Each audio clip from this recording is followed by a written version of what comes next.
This podcast is part of the Big Heads Media Podcast Network. Go to bigheadsmedia.com for more great podcasts.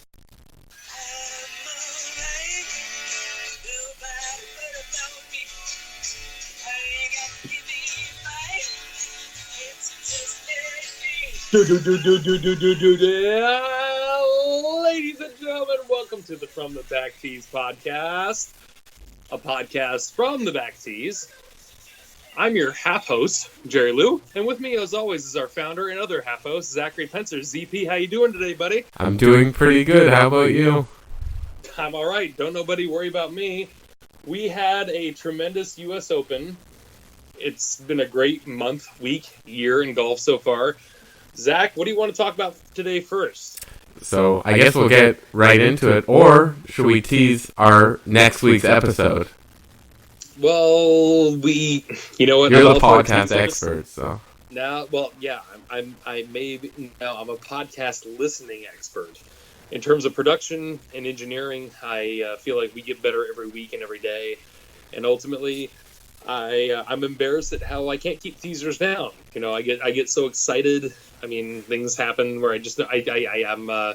That's why you're the better journalist out of the two of us. I don't know how to construct the story properly. I just want to pepper people with like news bombs. I mean. Okay, so I will give the teaser. We're going to be bringing on next week what I would consider, and I think you also consider, to be the biggest, or maybe the second most famous caddy in the game behind Tiger's caddy, especially in the Twitter world. Kip Henley. Kip Henley, Zach, how in the hell did you get in touch with Kip Henley? Because he and I have talked back and forth on Twitter a lot, as he probably has to many people. And if anybody isn't hip to Kip Henley, no pun intended, he is a PGA Tour caddy for Austin Cook. He was a PGA Tour caddy for Brian Gay for several years. And, in terms of social media and or the traction of what a PGA Tour jock withholds, he is probably your run-of-the-mill perfect candidate in terms of he's on the front lines of opinions and social media and, well, getting blisters on your feet. So I would go. How did you and Kip start talking, Zach? So, as the wise words of someone probably said who didn't like Peter Kessler brings everyone together. So he saw Tucker Booth, our guy's article on PK. He wasn't following me, Kip. He wasn't following Tucker. Somehow it got to him, and he quote-tweeted it, basically saying that he, too, once mentioned that Peter Kessler was one of the smartest guys in golf, and that a week later he was blocked. Good! Great! You know what? I still advocate that I am the last person on earth to say, like, why are we still talking about Peter Kessler? Why no? I'm ringing Tucker. Listen to this if you listen to this podcast. My tear rag from all my tears. I'm wringing it wet because I'm not that I'm being scintillated too much. It's just it's the whole Peter Kessler thing. We knew Peter Kessler would be like a dickhead like this. And when you told me, well, I'm sorry, we're going to rehash old stories or whatever. I'm happy that the story dropped. It dropped today, right? Or yesterday? Yeah, today. We're recording on. Technically yesterday. We're recording on Friday. No, this is Friday for you. It's time Thursday zones. Yes. I had a wicked week of working 4 days in a row of 54 holes straight, and then on the solstice, I caddied 72 holes in one day. So when I caddied today for 18 holes, it felt like a goddamn vacation. Yeah, that's nice. It was monumentally delicious.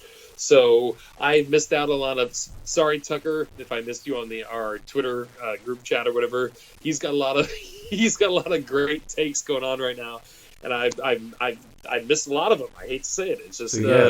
But before we move on from Kip, though, I just want your opinion on this. I feel like he might be the greatest fit for a person coming on the pod. Like, obviously, like, you get, like, Tiger, one of those guys on. It's so cool. But they probably wouldn't, like, mesh so well. They're doing their media. This guy's a caddy.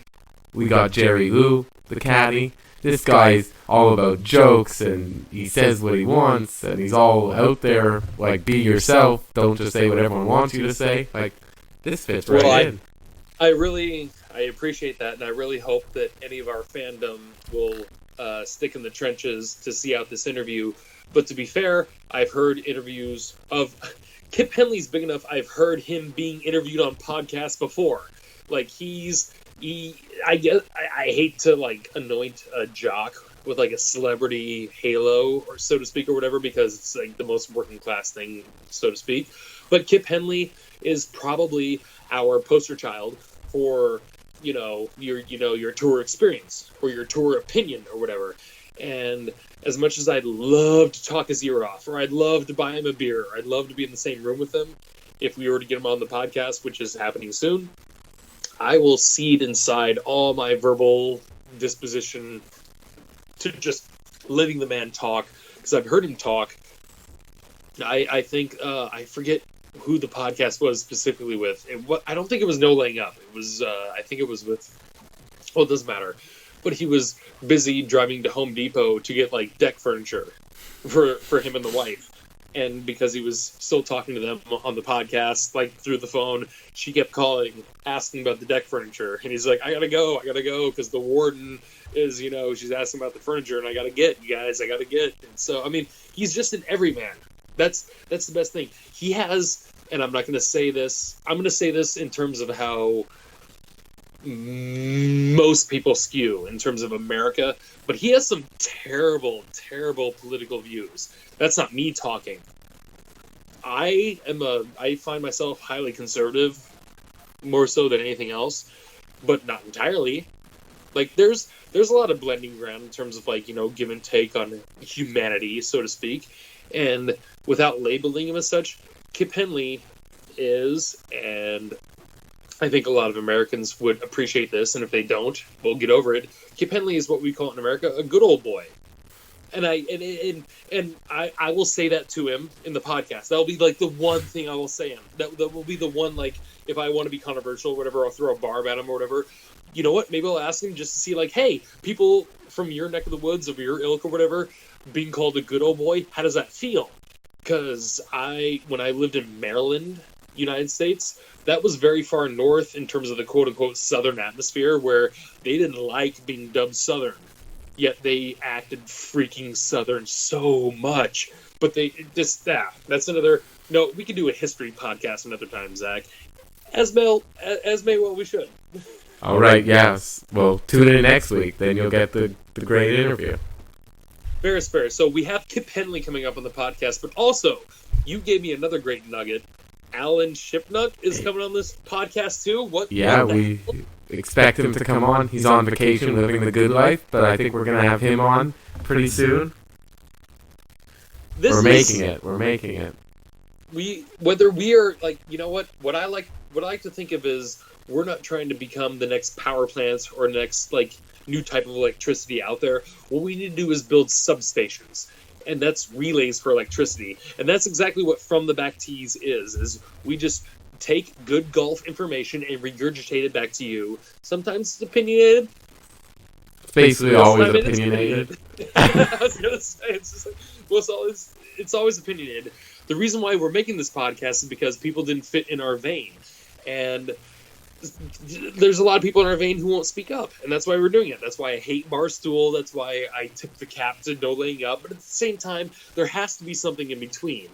And that being said, I want to give a shout out to we're part of Big Heads Podcast Network. It's no longer known as, the Michigan Sports and Entertainment. Right. Name change. So. Oh, quick drink of the Jack and Coke. That was what the pause was for.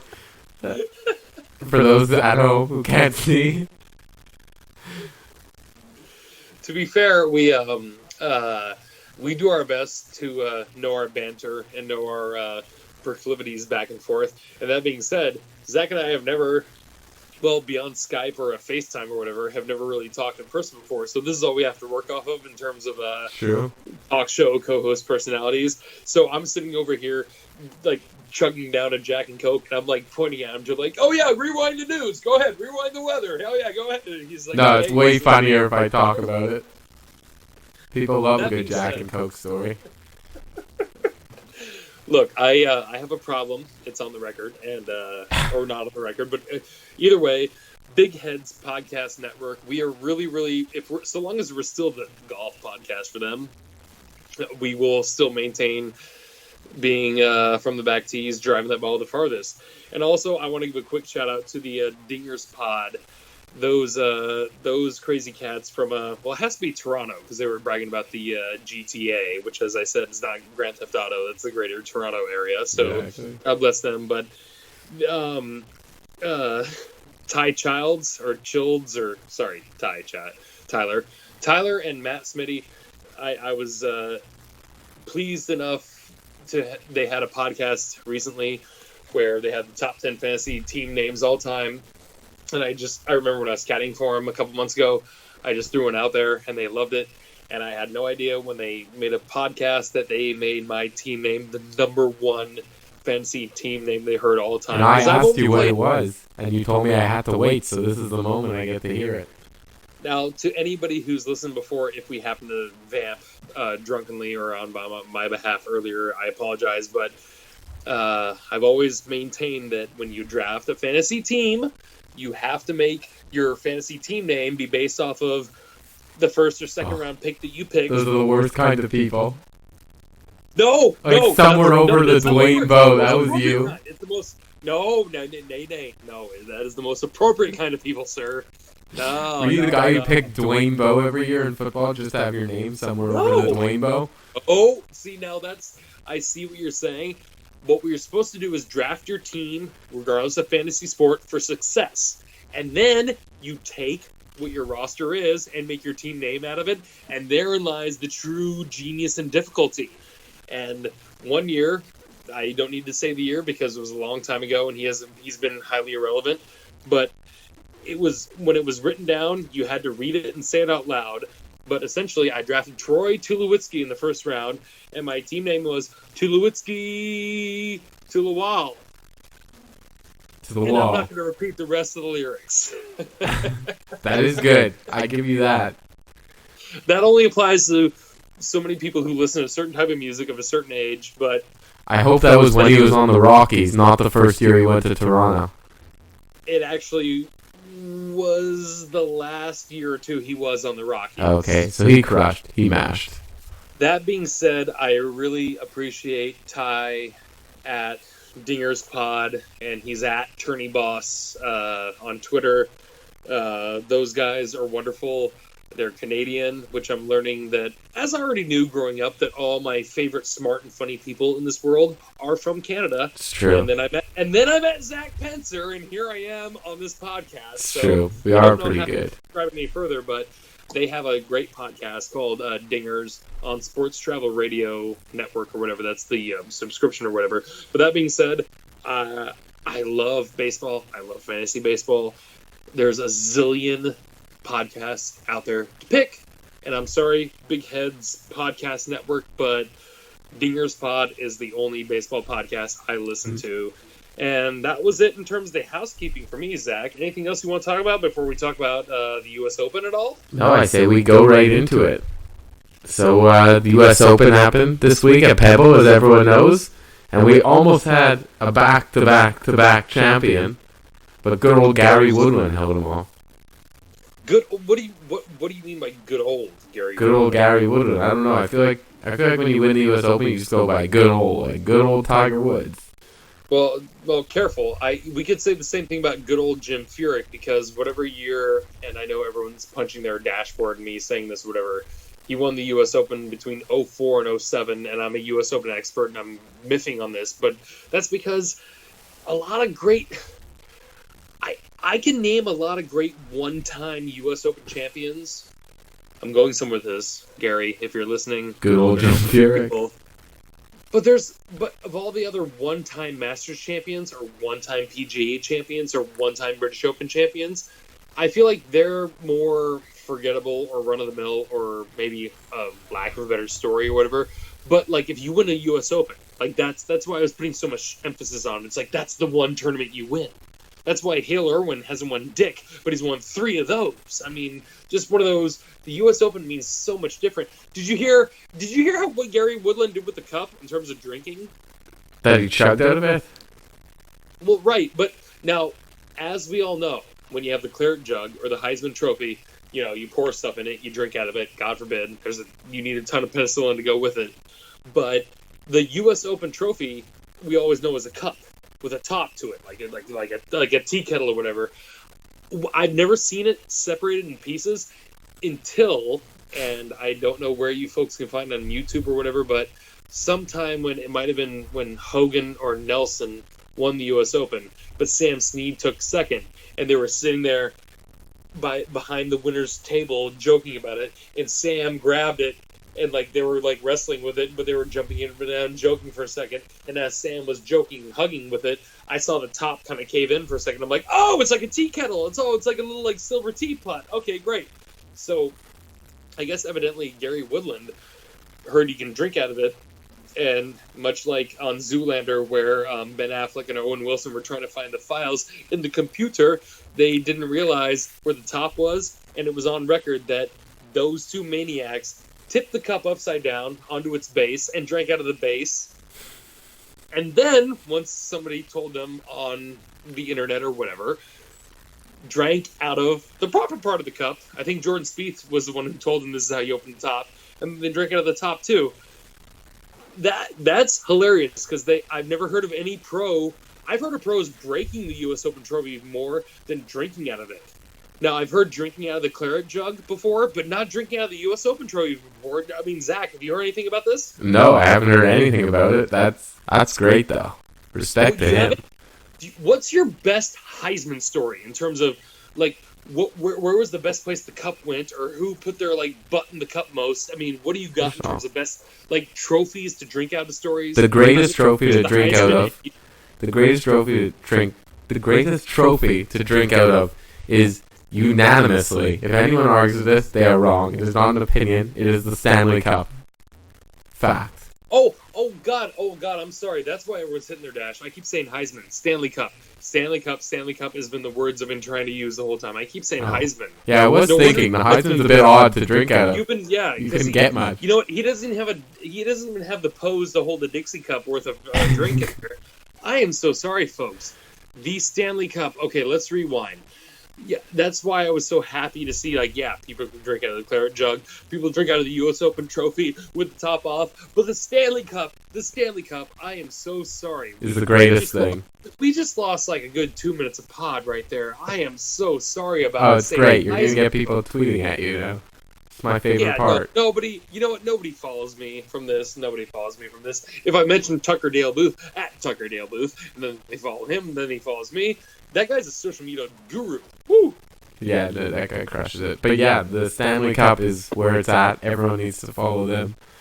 Those guys are insane. Excuse me, let me rewind. What is the craziest drinking out of the Stanley Cup story you've ever heard of? Zach Pencer, go. They're always absolutely. Last year, when the Washington Capitals won, well, I guess now it's 2 years. Those guys all got hammered every single day. Well, I think that was a big deal. Part and parcel, not to cut you off, but I think it's something us as Americans and Canadians can't speak to or whatever, but the Capitals were long due, and Ovechkin, that guy was long due too. And he made sure he enjoyed himself. And you know what? Oh my God, when I was an assistant golf pro out on the East Coast in Maryland, I was a Nicholas Backstrom fan. I had a Backstrom jersey for the Capitals. Love that guy. He's the one who might be the better of the two. I've been vouching that. Oh yeah, okay. We'll talk about off the air that. Oh hell yeah, we'll talk about that because I've always been back in the Capitals 13 years ago. It was Ovechkin and Backstrom, and I was a Backstrom guy. So, Backstrom seems to be the one getting all the assists, no matter who he's the John Stockton of the. Exactly. Okay, different. Yeah. Okay, we'll go back to Gary Woodland now. Yeah, so Gary Woodland, I'm so happy he won the U.S. Open, but all that being said, it's so weird because he joins a certain echelon of players where it's Dustin Johnson, Jim Furyk. There's so many, and I'm mentioning names, not no names, that have won the U.S. Open. Poor Gary Woodland, he's been trending up. This is the exact reason why I picked Adam Scott to win the U.S. Open, is because this guy is in his late Adam Scott is in his late 30s, and he's done nothing but getting better in the majors, so why not? Well, Gary Woodland is just a few years younger than Adam Scott and doing the exact same effing thing. I kind of feel, I don't know how to call it. I feel kind of dumb for not thinking or expecting Gary Woodland. I disagree on that. I think this was the last tournament he wins. What? I would think of all the tournaments that fit Adam Scott's game, Gary Woodland's game, Pebble Beach might be the last course that you would think he would win at. I even heard some interviews doing. He even said that. He's like, yeah, going into it, this course does not fit my game. It's all about accuracy. Guess what happened though? I mean, what are we talking about here? What's what?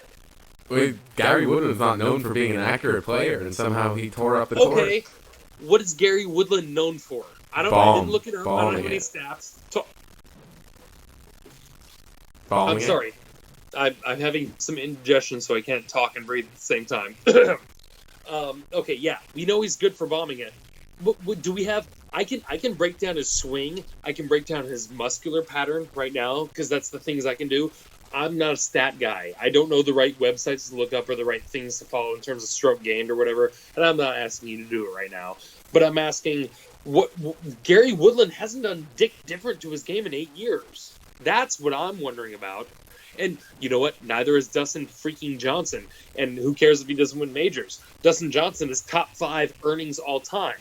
Yeah, but Woodland's definitely known. We went into the week thinking the rough was going to be a lot worse, and it was all about hitting fairways, which Woodland is in the bottom 25% on the tour in fairways hit. But it's sort of in the same way. You're going to get guys who bomb. Most of them will do poorly, but if you have that week where you're driving it down the fairway, you are at such a big advantage if you're getting it there 40 yards ahead. Of course. Well, of course. And I hate to harken back to this because I did see some distinct differences in the course finally at Pebble or whatever. But when Tiger won in 2000, he wasn't terribly accurate. But when he was inaccurate, his strength won it out with some good breaks, as we talked about in the last podcast. I mean, I don't know. Tiger, though. That's like DJ Rory. They can make up for it because they're DJ and Rory. Gary Woodland's not at that level. Look, okay, here's the whole... Okay, this is the tough thing about Tiger. I'm not saying Tiger wouldn't be Tiger when he was in 2000, 2001. Bear with me, everybody. But let's just take DJ now. Gary Woodland now. Rory McIlroy 5 years ago. Jordan Spieth 3 years ago. And let's all put them in the 2000 U.S. Open. Let's take Tiger Woods out of it. Just to hypothetically, God, I wish we had simulations to figure out how that would go, really. But that's the great thing about Tiger and the mystique of the Open is why we can't. Tiger was there in 2000, and he was the one where he started first round 6 under, and second place was 5 under, and he went 6 more under par, and everyone else fell 8 strokes back to par. When Martin Keimer did that, I kind of thought it was something special, but he didn't follow anything up with that because I dubbed him the Terminator, where it's like, oh my God, if anyone could do this, then you're this good. You were like Tiger, but he didn't do it. Classic Jerry Lou Jinx. Classic. No, that was tales old as time. Tiger is Tiger. Nobody can tunnel into that mental vortex that he. I don't know. It's what I apply to my golf game right now, where it's just like ever since I caddied for those Wall brothers in the 4-ball, and they said, fuck practice. We don't have time for practice. I've done the same thing. And guess what? My game's been better, if not the same. Because I just look at it like, hey, guess what you got time for? Playing. And what do you do when you play? Beat people. Fuck yeah. That's it. That's all I've done on the course. And golf has been so enjoyable. Within reason. I talk shit. I like to have fun with my friends. But at the same time, it's like, wait, you don't go and shoot horse with your friends and lose just to be like, well, I got some cardiovascular exercise. It's like, no. You go play with your friends, and you know what? You should win. It's true. It's all about winning. I don't want to say, like, it's not about the haves and have-nots. It's not about the lesser and the fewer or the bigger and the better. It's not about who has the ability and the dexterity and who doesn't, because some of us do or don't. But that being said, I really learned from watching good golf.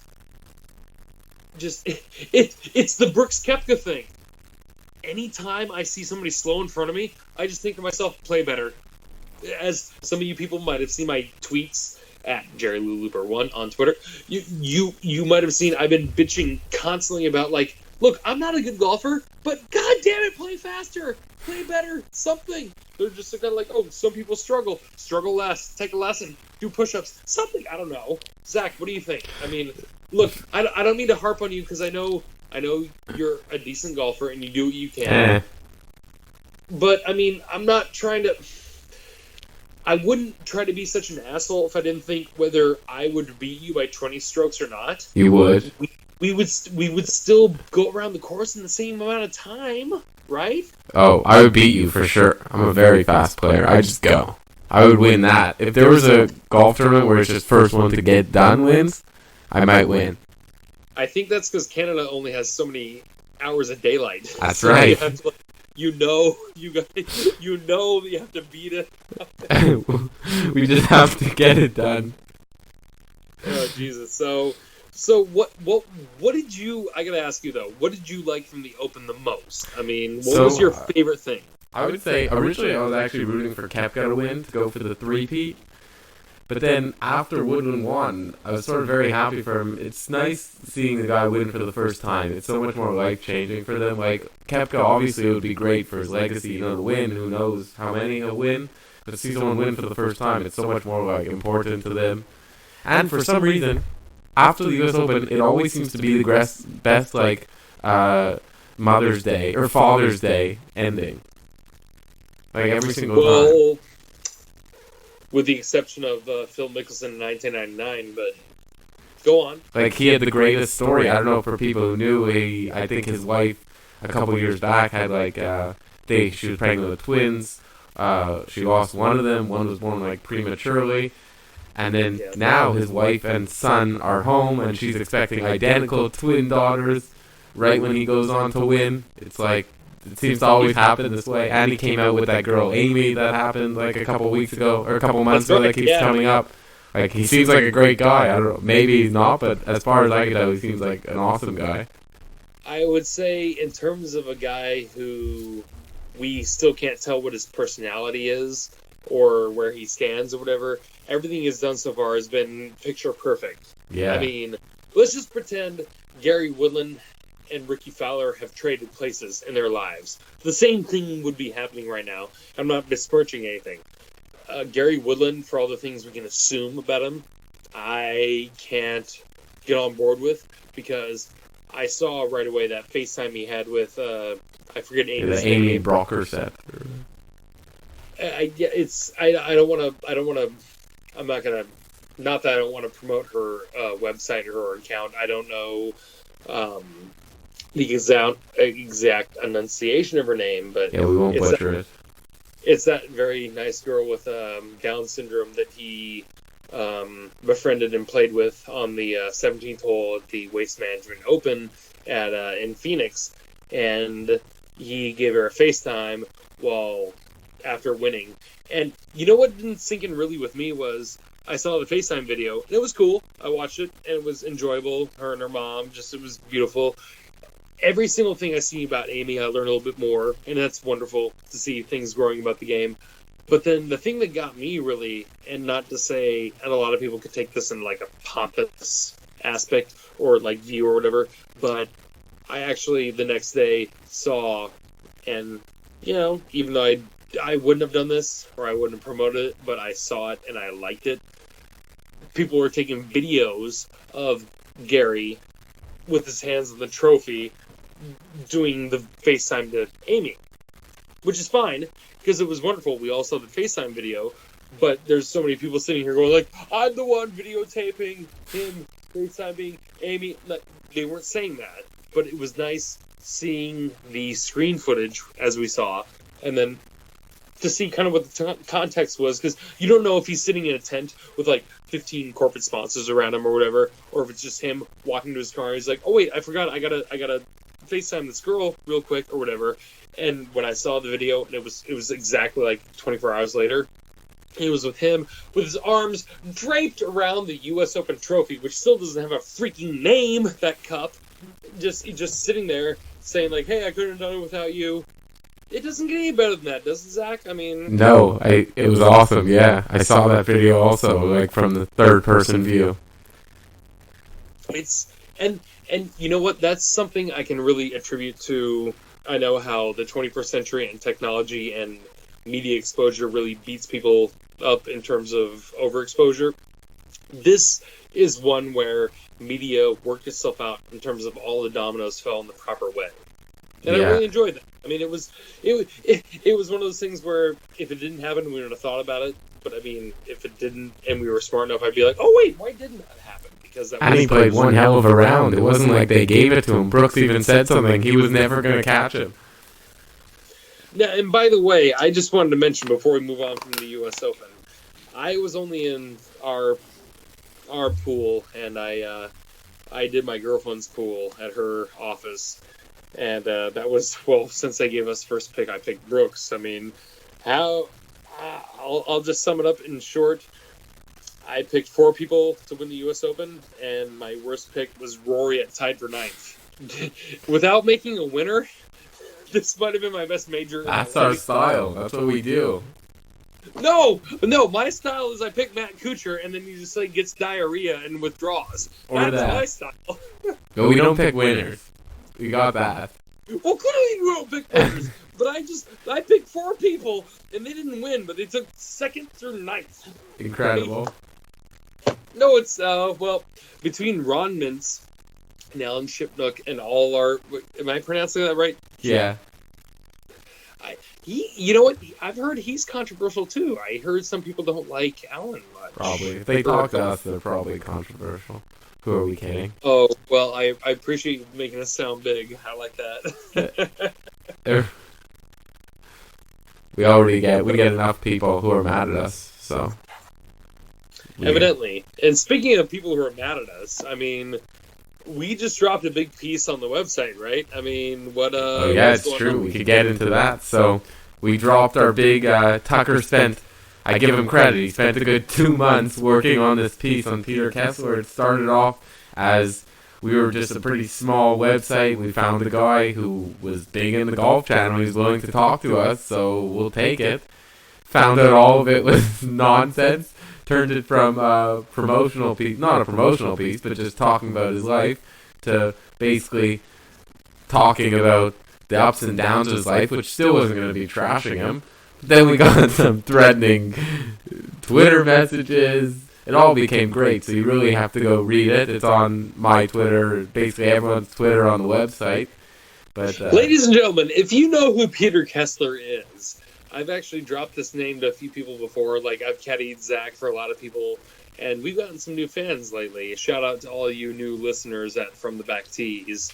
We're doing our best, because I carry that towel in my hip all day, and people are like, oh, what website do you podcast for? I'm like, boom, that one right here. But I still maintain, and this is the exact, in case you're a late listener, this is the exact analogy I use. So me and Zach and Tucker are renting a nice cabin, and we're all hanging out having a good time, and all of a sudden, I'm in the kitchen, and the door bursts open, and here comes Tucker and Zach with a big beehive saying, like, hey, guess what? We got honey. And I'm just kind of like, hey, that's great. And then I pull Zach aside and say, Zach, why did we bring the beehive in here? He's like, because we got honey. I'm like, yeah, who wanted honey? I don't know. Now we got a beehive in the house. That was Peter Kessler. And incredible. The second thing I have to say to that is, every single every single house has had the beehive Kessler in it. So it's not that we made any mistakes. This is just how I hate to say it, and I love what Tucker did. It's beautiful. It's all accurate. It's all perfect. It's all succinct. Even the Matt Whalen stuff and the Hirsch, I just all 7,500 words. It's all so perfect. The trouble is, I feel like in the end, the only thing that makes me feel like we're wasting any energy on it is that we're profiling a man who we really should help him get his medication because he has multiple personalities. That's all. That's the only reason why when everybody on the staff has been pumped up about this so far, I've been like denouncing it, going like, okay, he's a celebrity, but this guy needs to be in a hospital. I mean this sincerely. I don't care if he gets us less hits. Let's get this guy help. That's true. He definitely does. We can't be the first people saying Peter Kessler needs help. That's like fact on fact on fact. So, but at the same time, none of us know him personally. So obviously, I'm sure all of us, if we did know him personally, would be the first to say that. But not much we could do through the Twitter world. I tell you what, you want to talk about a fun question to ask somebody, and just off the cuff or whatever? Let's ask Kip Henley if he knows anything about PK. Huh? Yeah, I'm sure he does, because that's how he reached out to us. Well, let's just keep that in the chamber. I mean, we're gonna have to ask for sure. We're gonna ask. How many listeners? I don't see the numbers. How many listeners do we have in this show? We have like a good couple hundred now. I was gonna guess a couple hundred. That's great. You need to just get the people you're golfing for. Just click the subscribe button. You know what? I hate to say it. I don't want to annoy people. That's what gets me about other podcasts. They're annoying. I really just hope we hit a certain vein that we don't annoy people. But I know at the same time, if anybody's like me who's trying to make this or listening to this or whatever, it's hard to perfect every nuance or every outlet. And it's just, God, I don't know. Well, if you do like it, subscribe. If not, don't subscribe. Absolutely. And then send us hate mail. So, do you have a Canadian fun fact of the week? Do we have Twitter questions? Ooh, I don't have a Canadian fun fact of the week yet, so go on and I will find you a Canadian fun fact. I'm running out of fun facts for my website. Well, I tell you this much. I really embraced something when I was in the 4-ball caddying for the Wall brothers. These kids were so good at golf, and I don't know if I said this much in a certain podcast earlier or whatever, but I've really embraced this new thing where, with the exception of playing in my men's league every Thursday night at my club, I only play in 1 or 2 scramble tournaments or like charity tournaments a month, just at whatever course in the county. I don't have time for practice.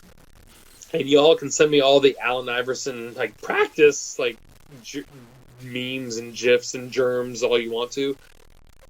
I've really embraced that, like, if you really care about golf and you know how to hit the ball, you don't need to practice. It's God, how do I say it? It's a simple matter of, like, pretend you're a baseball player and you know how to hit a home run. Well, you might not be physically able to step up to the plate and hit one, but at the same time, it's like, but you still know how to. Golf has that nuance where, well, the ball's not moving. The ball's not moving.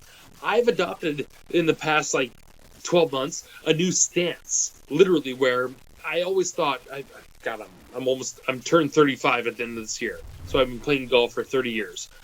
I always thought your stance should be shoulder width and your feet perfectly square to the target, or just perfectly square to your shoulders. No. I have, as everyone should, get more comfortable.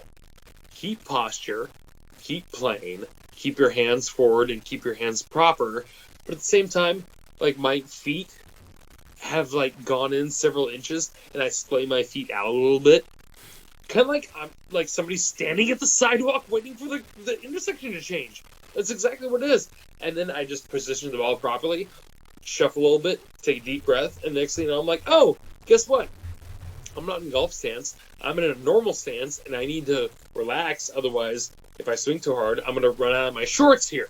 And if you just act relaxed, you won't overexert yourself. I mean, it's so... Less is more with golf, obviously. That's why I always tell people, follow David Pugh on Twitter, or just YouTube Ernie L's golf swing. I don't know how that man ever generated ball speed with shitty equipment like we know back in the day. And that guy has... The more I see golf and the more I see golf technology evolve, Ernie L's had the best swing. It's Sam Snead might have had the first before that because with shitty equipment. No, Ernie Els.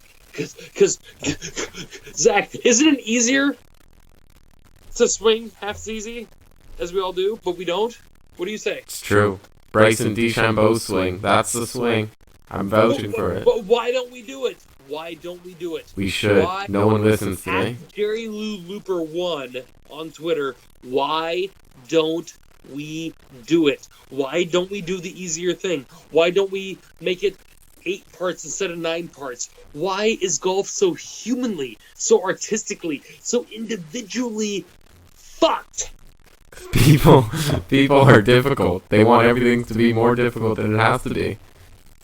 Indeed. No, I mean, I was saying all that in a certain tone to elicit that. I mean, that's the way it is. Exactly.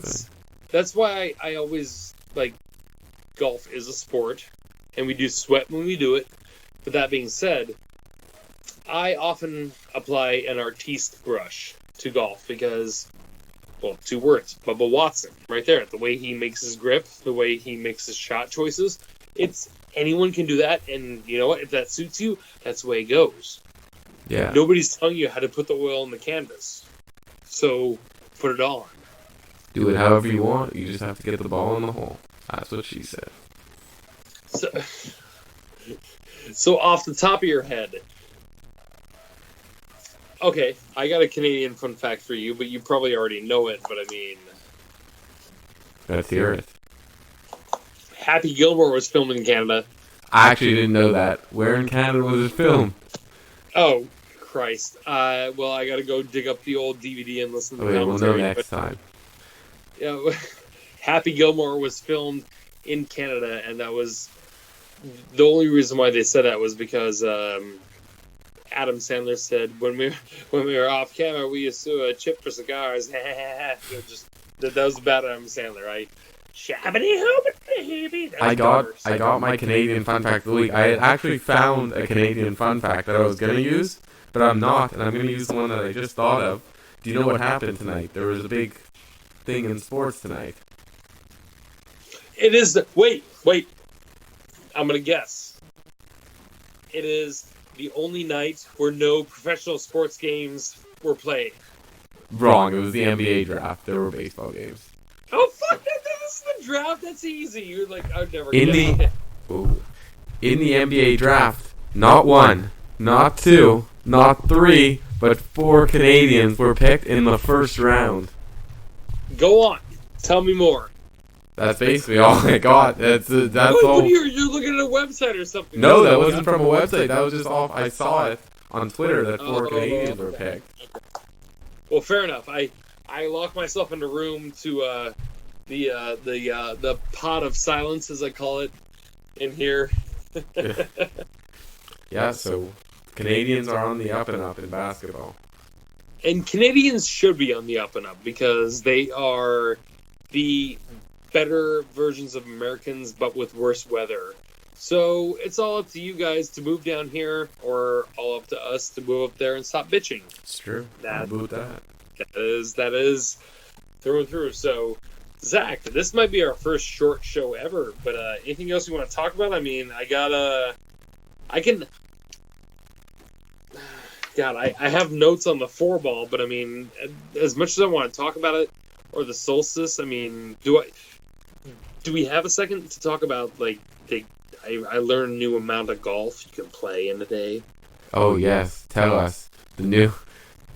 Or you could save it for when you talk to Kip, because he could probably relate to you. No, I sincerely don't think Kip could or would want to relate to this, but most recently, I'm not going to bore anyone with any bullcrap stories or whatever, but last week, what is today? Today's Thursday. We're Thursday. Thursday for you, Friday for me. Thursday for me, Friday for Zach. Sometime in June, in the 21st century, unless our overlords allegedly they find this tape recording. The Bandon solstice, which ironically wasn't the literal summer solstice, which is happening in a couple days, happened on Tuesday. And in terms of Bandon Dunes, the summer solstice, or the solstice as they call it, is often, I mean, to me, that's got to be our Super Bowl. I mean, in all reality, we've had a couple events come through. We have the Curtis Cup. We've had a couple pub links come through. I mean, four balls. I mean, there's things that come through randomly, nothing without regularity. But the solstice, it's much like, shout out to my friend John Ashworth, and I'll give him a text soon because I know he doesn't listen to this podcast, but he's a good friend of mine. I haven't talked to him forever.